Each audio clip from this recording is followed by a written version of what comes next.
البنات اللي بتمشي في الشارع شبه عريانة، هي لابسة ومش لابسة. انا اسفة يعني ان انا اقولك واكلمك بصراحة، انا اسفة ان انا اقولك انك في نظر الشباب اداة جنسية، اداة للمتعة.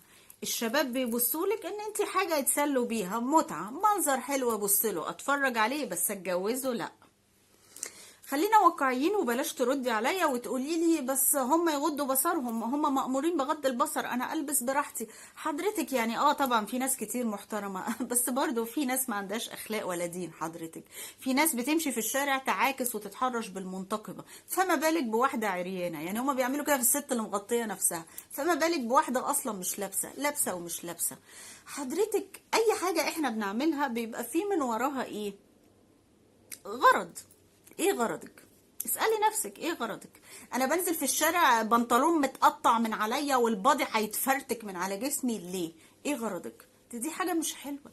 دي معناها ان انت ثقتك بنفسك فيها مشكلة، نظرتك لنفسك فيها مشكلة، قيمتك قدام نفسك فيها مشاكل وبلاوي. معنى كده ان انت بتقولي للناس انا ما عنديش مؤهلات الفت نظركم ليا بيها، فانا مؤهلاتي جسمي، والله ده اللي اقدر اديهولكم. لا ما عنديش اي حاجه، لا اخلاق ولا دين ولا تربيه ولا دراسه ولا شهاده ولا اي حاجه اشدكم بيها. انا هشدكم بس ان انتوا تتفرجوا على جسمي. ده ينفع؟ ده يصح؟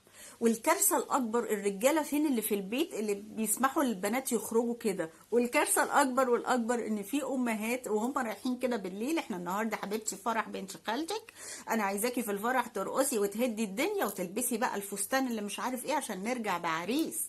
انتي بتربي بنتك انها تبقى حطب جهنم؟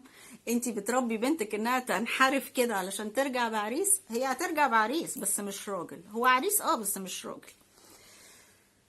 وقلنا كتير قوي انت بتشيلي ذنب كل حد بيشوفك، ولو راجل شافك وافتتن بيكي وعمل معصية هتشيلي ذنبه. ومش بس كده، انت بتشيلي ذنب البنات اللي بتشوفك وبتفتنيهم، ولو ممكن بنت بتجاهد نفسها وعايزة تتحجب تشوفك ترجع في كلامها او تفتتن شكل شعرك، لون شعرك، لبسك، مش عارف ايه، فتحسسي البنات ان هو ده العادي وده الموضة ومش عارف ايه. طب ليه كل ده؟ اسألي نفسك انا بعمل كده ليه؟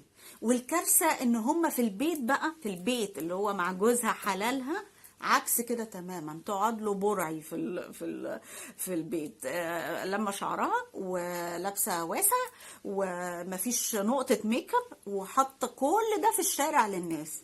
طب لما انا كده في البيت وكده في الشارع يبقى انا غرضي ايه؟ راجعوا نفسكم وخلي بالكم، ربنا يهدينا جميعا.